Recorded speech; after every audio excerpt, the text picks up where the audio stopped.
Moje meno je Peter Urblík. Divočina a vášeň pre fotografiu sú súčasťou môjho života.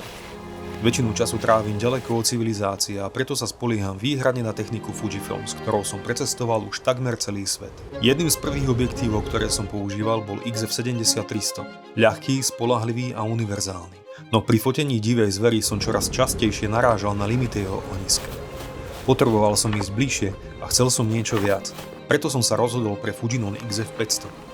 Prekvapil ma najmä svojou nízkou hmotnosťou, kompaktným dizajnom, ale hlavne optickou kvalitou a rýchlym ostrením. Vďaka stabilizácii môžem fotiť aj točiť priamo z ruky. Odolná a utesnená konštrukcia mi dáva presne to, čo v teréne potrebujem. Pre mňa to nebol kompromis, bol to krok vpred. V divočine rozhodujú detaily. A keď sa môžem spoľahnúť na techniku, môžem sa sústrediť na to najdôležitejšie. Zachytiť ten správny okamih.